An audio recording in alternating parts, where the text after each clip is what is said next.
కంటి అద్దాల నుండి శాశ్వత విముక్తి పొందండి. లాసిక్ సర్జరీ 14,000 మాత్రమే. వివరాలకు సంప్రదించండి. డాడీ లేడు అన్న బాధ ఎప్పుడైనా అనిపిస్తుందా మీకు మమ్మీ ఉండగా? ఏమనిపించదు? మీకు ఎలా ఉందండి అసలు ఈ లైఫ్ చెప్పి కిడ్స్తో? మేము ఏమనుకుంటామంటే ఎక్కువ ఎమ్మెల్సీ ఉన్నప్పుడు స్టడీస్ కోసం నేను ఇక్కడ ఉండేదాన్ని, భాగ్య అక్కడ. సో మేము మైండ్స్లో ఫిక్స్ చేసుకున్నాం అనమాట. సో అప్ప అక్కడ ఉన్నారు, మేము హైదరాబాద్లో ఉన్నాము. సో మేము అక్కడ ఉన్నప్పుడు అందుకే బెడ్రూమ్ కూడా సేమ్ అట్లనే పెట్టి ఇంకా. సో ఆయన ఇచ్చిన గిఫ్ట్ ఏంటంటే ఈ హౌస్ ఆయనే దగ్గరుండి అన్ని చేయించారు. So it's a gift. So ఆయనతోనే ఉన్నట్టే ఉంటుంది. మీ కుమారులు ఒక మాట అన్నారు, రాజకీయాల్లోకి వచ్చి ఫస్ట్ మా అమ్మ ఎమ్మెల్యే కావాలి అన్నారు. మరి వాళ్ళ కోరిక తీరుస్తారా మీరు? రాజకీయం భవిష్యత్తులో చూడాలి.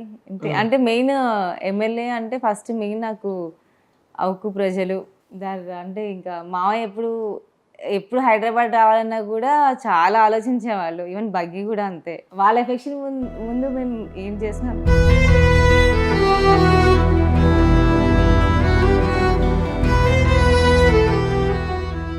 మీరు చాలా ధైర్యంగా ఉండే లేడీ. మీరు చాలా ధైర్యంగా, చాలా ఆదర్శంగా ఉండేవాళ్ళు. మీరు ఎన్నో ఇబ్బందులను ఎదుర్కొని ముందుకు సాగుతున్నారు. మీరు అంటే మెయిన్ ఏమి సపోర్ట్ లేకుండా చెల్లా శ్రీలక్ష్మి కదా, ఒక శ్రీలక్ష్మిగా ఒక సపోర్ట్ ఉన్నారంటే ప్రజలే.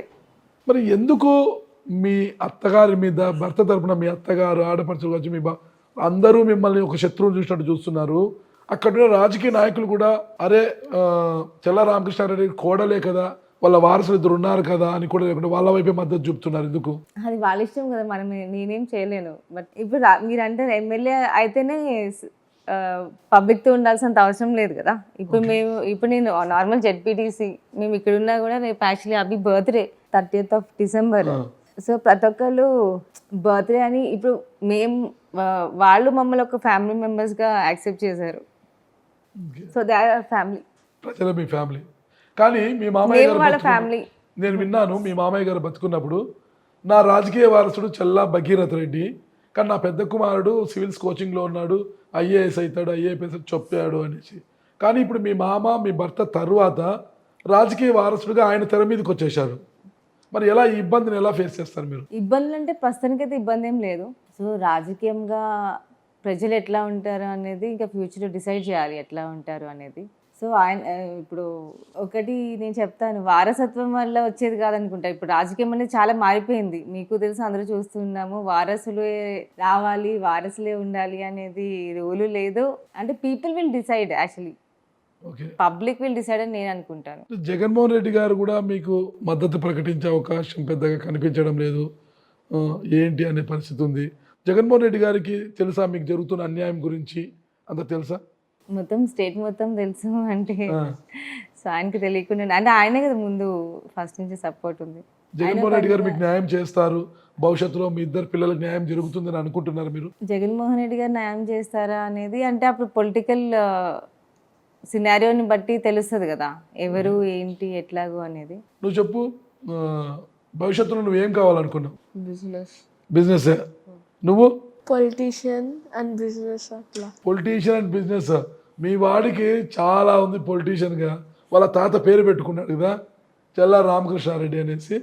అందుకు ఏంటి ఇటీవల దేవర షో చేశారు మీరు?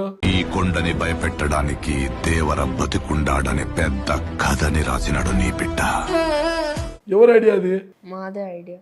తాత లేకపోయినా ఒక్క మేమున్నామనేసా? భయం పోవాలంటే దేవుడి కథైనాలా, భయం అంటే ఏంటో తెలియాలంటే దేవర కథైనాలా.